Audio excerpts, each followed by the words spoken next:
नमस्कार दोस्तों, welcome to the सरोकार classes. I am Aditya Pratap Singh. आज हम लोग यहाँ पे डिस्कस करेंगे प्रेसिडेंट ऑफ इंडिया के बारे में। प्रेसिडेंट ऑफ इंडिया का रोल क्या होता है, इनका फंक्शन क्या होता है, ये काम कैसे करते हैं और इनका इम्पीचमेंट कैसे होता है, इलेक्शन कैसे होता है, means all about president in one video. ये हम लोग आज डिस्कस करेंगे पूरे प्रेसिडेंट के बारे में। प्रेसिडेंट जो हमारा एक यूनियन एग्जीक्यूटिव में आता है ऑफिस, और अभी इलेक्शन भी हुआ है 18 को, उसके बारे में हम लोग डिस्कस करेंगे। और वो डिस्कस करेंगे हम लोग एक ही वीडियो में, उनके बारे में सारी चीजें जान लेंगे। सबसे पहले एक बहुत ही फेमस कवि की आपको एक लाइन सुनाता हूँ कि मद डाले जाने को घर से चलता है पीने वाला, किस पथ से जाऊं असमंजस में है वह भोला भाला। अलग अलग पथ बतलाते सब, पर मैं यह बतलाता हूँ, राह पकड़ तू एक चला चल, पा जाएगा मधुशाला। देखिए, किसी भी मंजिल पर पहुंचने के लिए कई सारे रास्ते होते हैं, लेकिन आप सिर्फ एक रास्ते को चुनो जो आपके लिए सबसे बेस्ट हो, जो आपके लिए इजी भी हो, अफोर्डेबल भी हो और सबसे बेस्ट रास्ता हो, और उस रास्ते पे आप चलते चले जाओ। अल्टीमेट गोल जो है आपका वो आप अचीव कर लोगे, ये मेरी गारंटी है। तो ज्यादा टाइम ना लेते हुए चलिए प्रेसिडेंट ऑफ इंडिया के बारे में डिस्कस करते हैं, और पूरी वीडियो लास्ट तक देखिएगा। आपको प्रेसिडेंट के बारे में कोई भी कंफ्यूजन नहीं रह जाएगा इस टॉपिक के बारे में। तो चलिए शुरुआत करते हैं। सबसे पहले इसका जो है स्टेटस इंडिया में वो हम लोग जान लेते हैं। तो प्रेसिडेंट को हमारे यहाँ फर्स्ट सिटीजन ऑफ इंडिया भी कहा जाता है। प्रेसिडेंट हमारे इंडिया का प्रथम नागरिक होता है, जैसा कि आप सभी जानते हो। अब इसके बारे में कुछ टर्म्स यूज किए जाते हैं, जैसे डी ड्यूरी और डी फैक्टो, ये दोनों टर्म्स यूज किए जाते हैं। तो इसका मीनिंग मैं आपको समझा दूं। प्रेसिडेंट को कहा जाता है डी ज्यूरी हेड है और डी फैक्टो हेड है। तो डी ज्यूरी कौन होता है? जो लीगली ऑफिस होल्ड करता है। जैसे president of India legally office hold करता है इंडिया में, इसलिए उसको डी ज्यूरी हेड कहा जाता है। और डी फैक्टो जिसके पास प्रैक्टिस में कुछ पावर्स होती हैं, उनको डी फैक्टो हेड बोलते हैं। तो प्रेसिडेंट ऑफ इंडिया के पास आप लोगों को भी पता है कौन कौन सी पावर्स हैं, और अभी हम आगे डिस्कस भी करेंगे। इसके पास तमाम पावर्स होती हैं, legislative, executive, judicial, financial, military, तमाम तरीके की पावर्स इसके पास होती हैं। तो वो सारी चीजें अभी हम डिस्कस करेंगे। प्रेजेंट में प्रेसिडेंट ऑफ इंडिया जो है वो रामनाथ कोविंद जी हैं, और ये 21 को रिप्लेस होंगे नए प्रेसिडेंट के साथ, जिसमें दो प्रमुख चेहरा है। एक द्रौपदी मुर्मू जी का है जो कि एनडीए की तरफ से है, और एक यूपीए की तरफ से है यशवंत सिन्हा जी। तो मोस्ट प्रोबेबली ज्यादातर चांस इसलिए है द्रौपदी मुर्मू जी के जीतने का, क्योंकि उनको ज्यादातर वैल्यू ऑफ वोट मिले हैं अभी के हिसाब से, और जो रिजल्ट आएगा उसमें तो क्लियर ही हो जाएगा कि द्रौपदी मुर्मू जी इलेक्शन जीत चुकी हैं। तो अभी हम लोग स्टार्ट करेंगे प्रेसिडेंट ऑफ इंडिया के बारे में। जैसा कि हम समझ रहे थे स्टेटस, तो स्टेटस में फर्स्ट सिटीजन होता है, डी ज्यूरी और डी फैक्टो हेड बोलते हैं, और एक कॉन्स्टिट्यूशनल हेड भी इसको बोलते हैं। अगर आपसे एग्जाम में पूछ लिया जाए प्रेसिडेंट का कोई मींस प्रेसिडेंट क्या है, तो कॉन्स्टिट्यूशनल हेड अगर ऑप्शन में है तो आप कॉन्स्टिट्यूशनल हेड ही लगाएंगे। अब आर्टिकल 53 क्या बात करता है? आर्टिकल 53 बात ये करता है कि जो कुछ भी एग्जीक्यूटिव पावर्स हैं, ठीक है, यूनियन का जो एग्जीक्यूटिव पावर है वो सारे प्रेसिडेंट में बेस्ट है। मींस एग्जीक्यूटिव जितने भी फंक्शंस, एग्जीक्यूटिव फंक्शंस किए जाएंगे वो सभी प्रेसिडेंट के नाम पर ही किए जाएंगे। ये बात आर्टिकल 53 में मेंशन है। अब इंडिया में एग्जीक्यूटिव फंक्शन का क्या मतलब होता है? ऐसा तो है नहीं कि एग्जीक्यूटिव मतलब, एग्जीक्यूटिव फंक्शन का मतलब सिर्फ ये होता है कि कोई कानून लेजिस्लेचर ने बनाया और उसको एग्जीक्यूटिव जो है वो उसको इम्प्लीमेंट कर रहा है, उसको एग्जीक्यूट कर रहा है। इंडिया में ऐसा मतलब नहीं होता है। इंडिया में एग्जीक्यूटिव का मतलब ये भी होता है कि कानून एग्जीक्यूट करने के साथ साथ उसको बनाना भी। तो मींस एग्जीक्यूटिव फंक्शन कौन से फंक्शन हो गए? जो लेजिस्लेटिव और जुडिशरी से अलग हो, जो फंक्शन, ऐसे फंक्शन जो लेजिस्लेटिव फंक्शन ना हो और जो जुडिशियल फंक्शन ना हो, वही हमारे एग्जीक्यूटिव फंक्शंस हो जाते हैं। प्रेसिडेंट ऑफ इंडिया जो होता है, ये जब अपना एग्जीक्यूटिव पावर परफॉर्म करेगा तो वो डायरेक्टली भी कर सकता है और इनडायरेक्टली भी कर सकता है। मतलब डायरेक्टली तो खुद कर सकता है और indirectly through officer subordinate to him. इसका मतलब क्या होता है कि जैसे काउंसिल ऑफ मिनिस्टर्स हो गए और तमाम तरीके के लोग हो गए, ठीक है। तो ये डायरेक्टली भी परफॉर्म कर सकता है एग्जीक्यूटिव पावर्स, और इनडायरेक्टली भी परफॉर्म कर सकता है। और भारत में एग्जीक्यूटिव पावर का मतलब केवल ये नहीं होता कि एग्जीक्यूशन ऑफ लॉज, भारत में इसका मतलब ये भी होता है इंट्रोडक्शन ऑफ बिल्स आल्सो, ठीक है। तो ये था एग्जीक्यूटिव पावर है। तो इतनी बातें थी आर्टिकल 53 के बारे में। तो आर्टिकल 53 में ऐसा लिखा है कि executive power of union shall be vested in president, ठीक है। ये सभी एग्जीक्यूटिव काम जो है वो प्रेसिडेंट के नाम पर ही किए जाएंगे भारत में। अब एग्जीक्यूटिव फंक्शंस एक्सरसाइज कैसे होते हैं इंडिया में? तो एग्जीक्यूटिव फंक्शंस एक्सरसाइज होते हैं, आर्टिकल 74 में ऐसा लिखा है कि प्रेसिडेंट को काउंसिल ऑफ मिनिस्टर्स के एड और एडवाइस पे काम करना होगा। इसमें अगर मैं आपको एक एक्चुअल टर्म पढ़ के बताऊं तो यहाँ पे लिखा है there shall be a council of minister to aid and advise the president, ठीक है, और president shall act in accordance with that advice, ठीक है।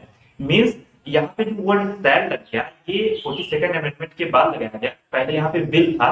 तो विल क्या दिखाता था कि प्रेसिडेंट कंपल है, मतलब वो उनको जबरदस्ती कहा जा रहा है कि अगर जो काउंसिल ऑफ मिनिस्टर आपको एडवाइस देगा उस पे ही आपको काम करना है। तो इतने बड़े ऑफिस को हमारे यहाँ इंडिया में अगर कोई कंपल्सन डाला जाता है तो ये थोड़ी निगेटिव चीज थी, इसीलिए इसको इंपेरेटिव बनाने के लिए 42nd अमेंडमेंट के थ्रू विल को हटा के शैल कर दिया गया, ठीक है।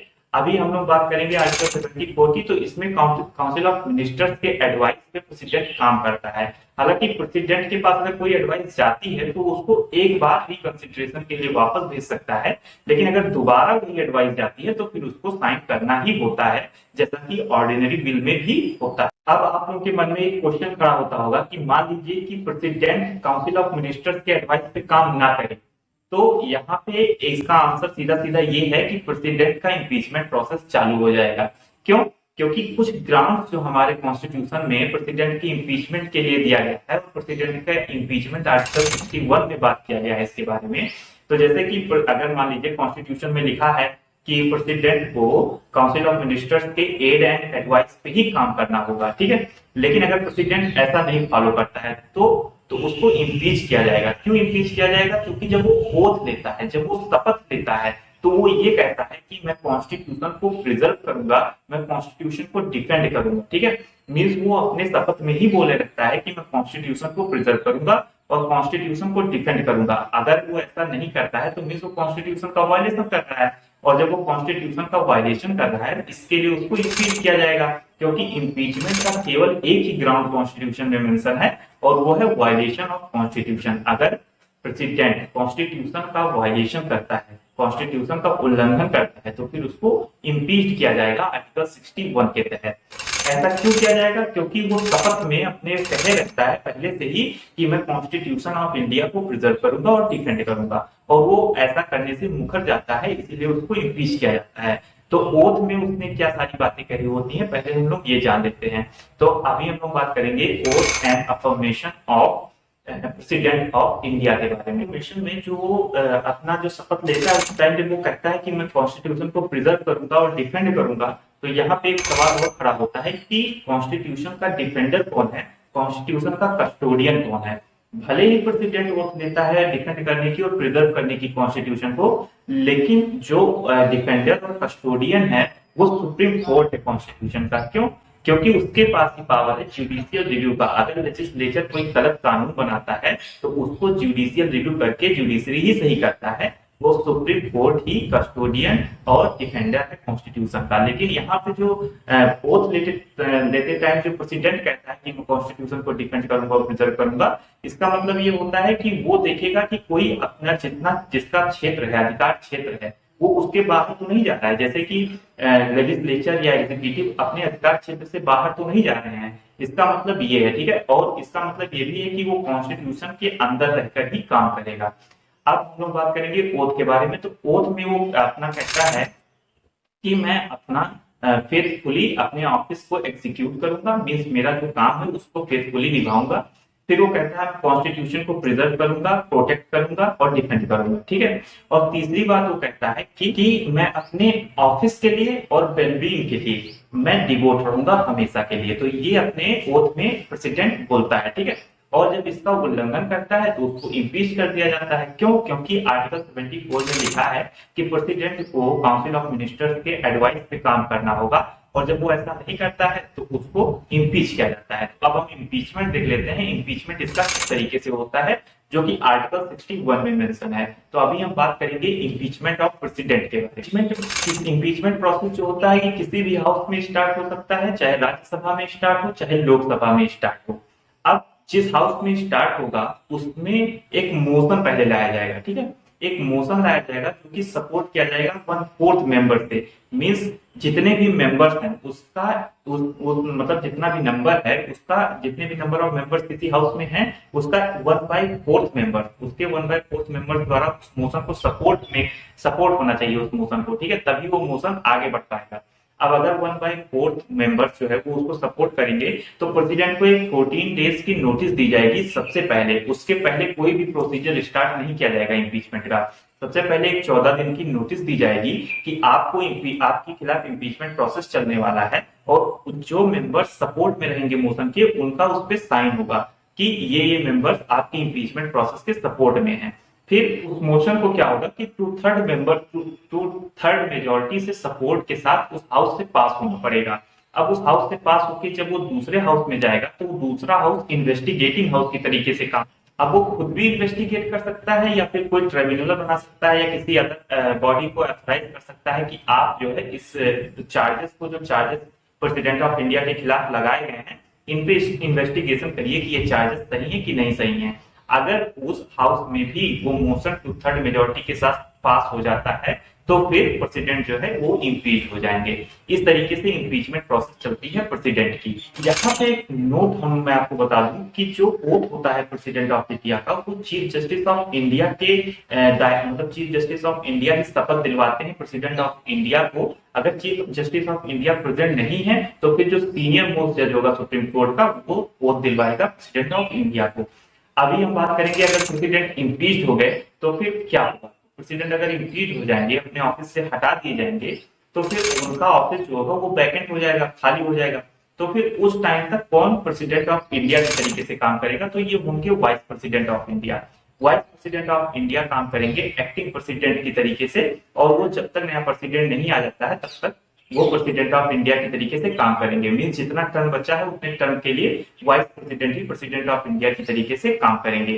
अभी हम बात करेंगे कि प्रेसिडेंट ऑफ इंडिया का जो पोस्ट होता है वो कब कब खाली होता है। तो वो 3 वजहों से खाली हो जाता है। एक तो रेजिग्नेशन की वजह से, जब प्रेसिडेंट ऑफ इंडिया अपना रेजिग्नेशन जो होता है वो वाइस प्रेसिडेंट ऑफ इंडिया को दे देते हैं। मीन्स हमेशा वो अपना resignation vice president of India को ही देंगे जब उनको देना होगा, और vice president of India Lok Sabha के स्पीकर को बताएंगे, और वो स्पीकर जो है लोकसभा को इन्फॉर्म करेगा कि प्रेसिडेंट ऑफ इंडिया ने रिजाइन कर दिया है। फिर डेथ की वजह से, अगर प्रेसिडेंट ऑफ इंडिया की डेथ हो जाती है तो फिर उनका ऑफिस वैकेंट हो जाएगा।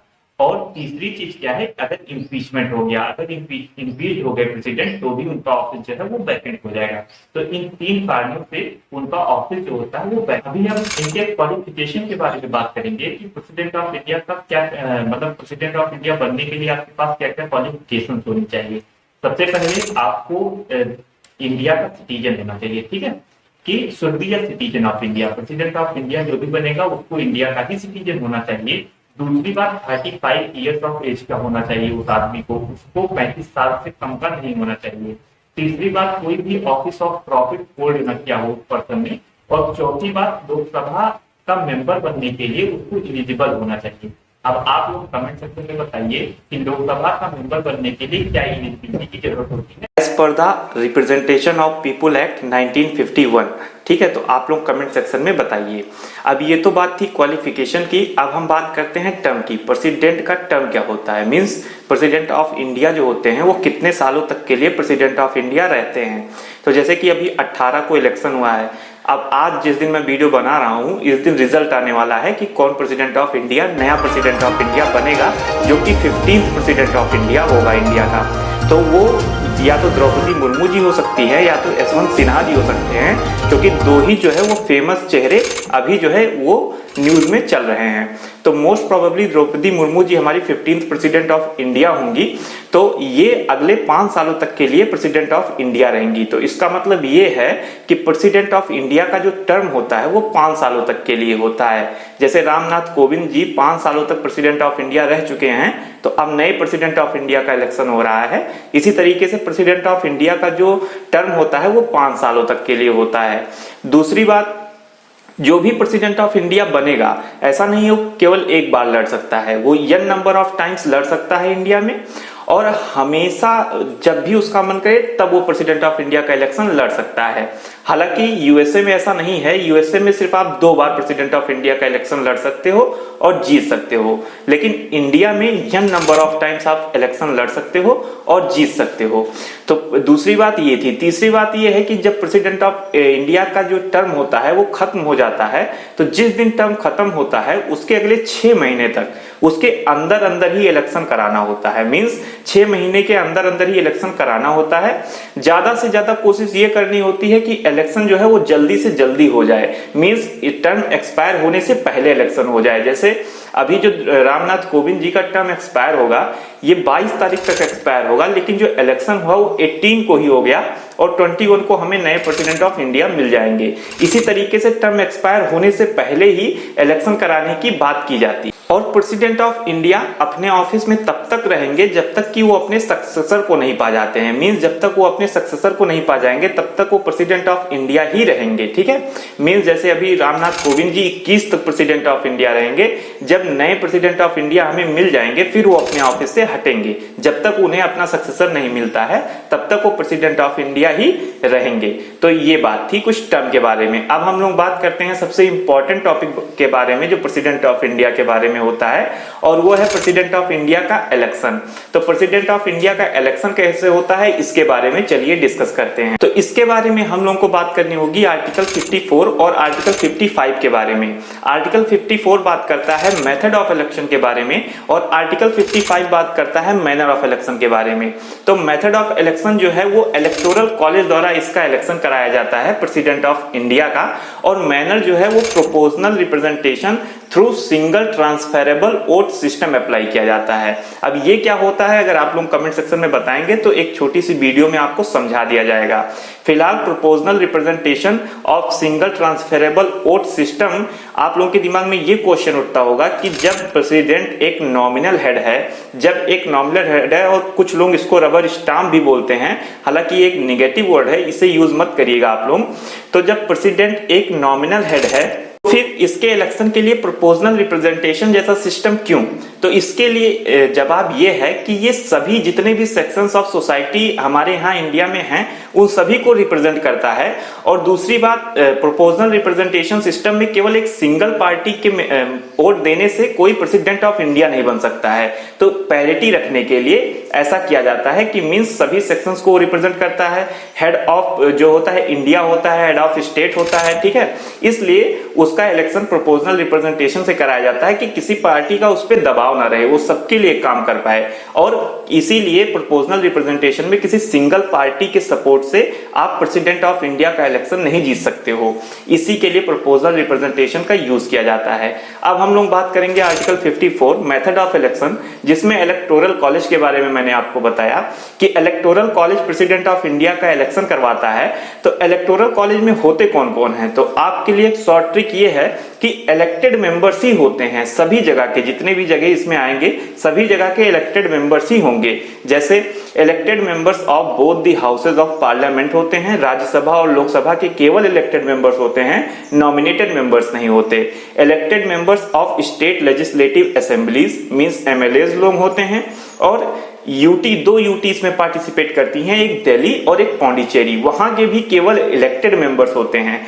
अब केवल नॉमिनेटेड मेंबर्स और लेजिस्लेटिव काउंसिल के मेंबर इलेक्टोरल कॉलेज में नहीं होते हैं, मींस प्रेसिडेंट ऑफ इंडिया के इलेक्शन में वो पार्टिसिपेट नहीं करते हैं। तो इतने लोग इसके इलेक्टोरल कॉलेज में होते हैं और जो भी वोटिंग करते हैं प्रोपोर्शनल रिप्रेजेंटेशन के थ्रू करते हैं। और अब आप लोगों के दिमाग में एक क्वेश्चन और उठता होगा कि कोई भी आदमी जब प्रेसिडेंट ऑफ इंडिया का इलेक्शन होता है तो उसमें प्रोपोर्शनल रिप्रेजेंटेशन में वो जीत कैसे सकता है, मींस वो इलेक्ट कैसे होता है? तो इसके लिए आंसर ये है कि इसमें हम लोग वेटेज ऑफ वोट्स मतलब लेते हैं। इसका मतलब ये होता है कि वैल्यू ऑफ वोट्स लेते हैं, ऐसा नहीं है।